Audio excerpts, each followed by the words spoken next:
Hi everyone, it's Hello. Linda Michelle. We have one more movie review for you for tonight.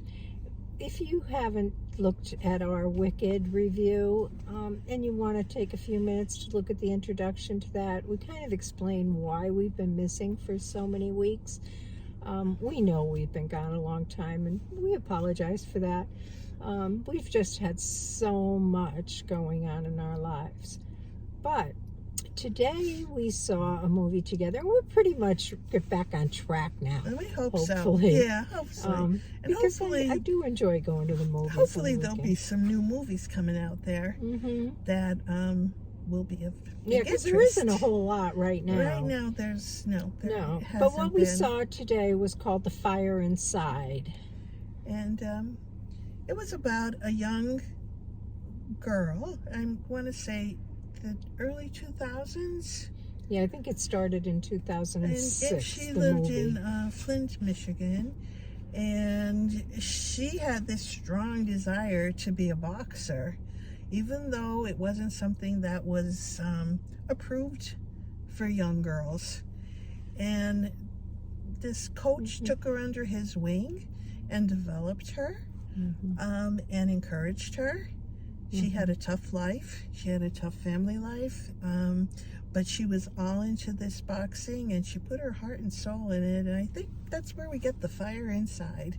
She was determined to pursue this boxing in an arena that really did not, I don't know, and I don't want to say respect women because that's not the right word, but they didn't value the women's performance as much as they did the male performance in boxing. Yeah, this girl, this is a true story. Yeah. It's the story of Claressa Shields, Yeah. who won a gold medal in, I think, the 2012 Olympics, and then again in the 2016 Olympics for boxing. And it really came from a background where they had no food. I mean, she did not eat, and she had a younger brother and sister she took responsibility for. And I mean, really, she had a very hard life. And I think the boxing gave her some diversion from that and took her out of that environment. And perhaps a release of some sort too. Because she just liked fighting people, she said. She just liked that part of it. Yeah, I think it was a good physical release for the anger and things.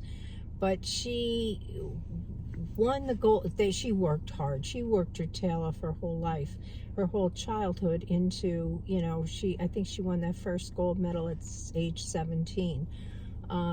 And until, from the time she was probably 10 or so, worked very, very hard. And she was focused and determined and did everything she needed to be successful.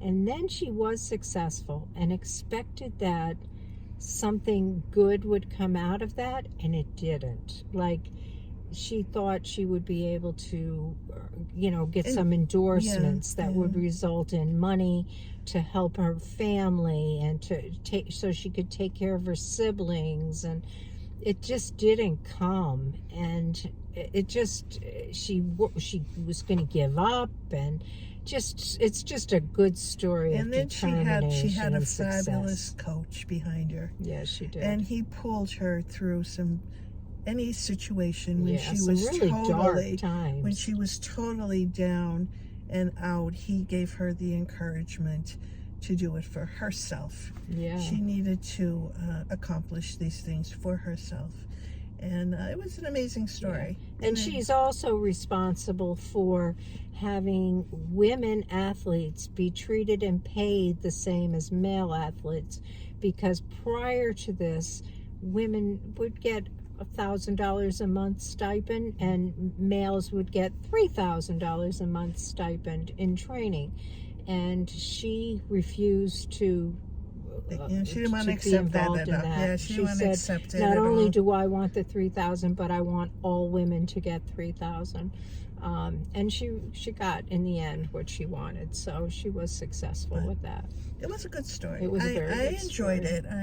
It was worth going to the movies for. Yeah. On this so cold, it's frigid. It's frigid here where we're at. Yeah, it really but we is. got ourselves out and went to the movies this afternoon. We did. So How would you rate it? I'm gonna say an 8.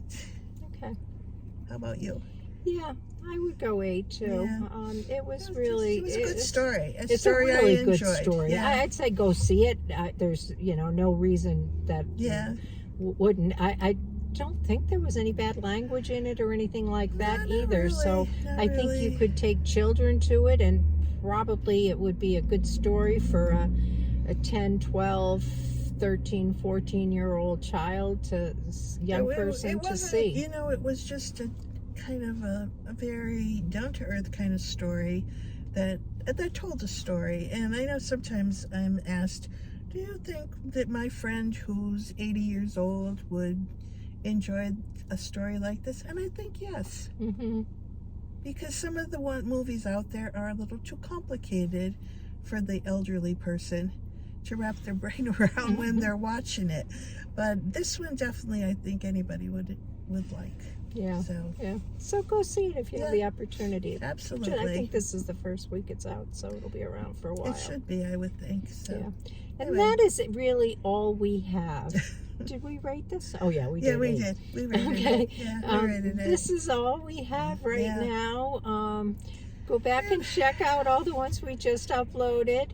And hopefully we'll get back on track. We'll see you next weekend. If life is good to us. If you haven't hit the like button to any of our videos, we'd love if you'd be willing to do that. And if you haven't subscribed and you're watching our video, please hit the subscribe button. And let us know, how were your holidays? How was, the last couple of months been for you? And if you've seen any of the movies, let us know what you thought of them. We're going to wish you a happy, healthy, and amazing new year. Yeah. Full of movies, right? Yeah. Happy New Year to each of you. So, all right. Catch you Bye later. for now. Bye-bye.